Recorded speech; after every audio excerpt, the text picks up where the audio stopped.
ভাই, একটা প্রশ্ন রাখতে চাই, আপনার শরীরে পর্যাপ্ত ট্যাটু আছে? হ্যাঁ, আমি ট্যাটুর কারণে আমার আপন চাচার জানাজায় অংশগ্রহণ করতে পারি নাই। ওই পুরো ফ্যামিলিটা আমার টাকায় চলতো, আমার টাকায় পড়তো, ওদের বিয়ে শাদী বিদেশ যাওয়া সবই আমার।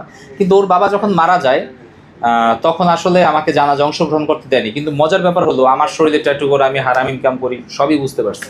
জিনিসটা আমার কাছে অমানবিক লাগছে। তার কারণ হলো যে যে মারা গেছে সে তো স্বাভাবিক মৃত্যুবরণ করে নাই। এই কথা কিন্তু আমি আগে বলি নাই, এখন বাধ্য হলাম বলতে।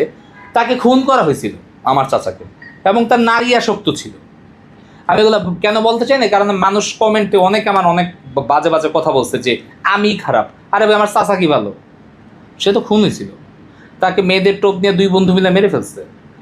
একটা অস্বাভাবিক মৃত্যু। সেখানে জানাজায় ছিলই 10-15 জন, এর মধ্যে আমি বাইরের একজন। আর সবাই হাজির সাহেব হয়ে গেছে তখন। তো যাই হোক, তারপর আমি চিন্তা করছি যে যেহেতু আমার চাচার জানাজায় হতে দেয় নাই, তা আমি যদি মারা যাই, আমার যদি ফিউচারে পোলাপান হয়, তাদের সামনে যদি আমার গোসল না হয়, জানাজা না হয়, জিনিসটা তাদেরকে বিব্রত করা হবে। তো অনেক কিছু ভেবে চিন্তে আমি আসলে জায়গাটা থেকে সরে আসছি।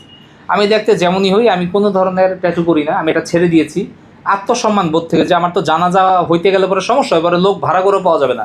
যেহেতু আবার চাচার জানাজাতেও কিন্তু লোক পাওয়া যায় নাই, ওই 8-10 জন ছিল, আর সে তো খুন হয়েছে। এমন একটা ভাব তারা একটা স্বাভাবিক মৃত্যু হয়েছে, সে একজন হাজী সাহেব, তা কিন্তু না। সে খুন হয়েছে, একটা মানে অকালে মারা গেছে একজন লোক, হ্যাঁ, তাও নারী ঘটিত ব্যাপারে। তা আমি সেখান থেকে অপমানিত হয়ে আসছি, আমি এটা ভুলে গেছি। এবং পরবর্তীতে আমি তাদেরকে আবারও হেল্প করছি, এবং আল্লাহর রহমতে আল্লাহ আমাকে তৌফিক দিয়েছে যে তাদেরকে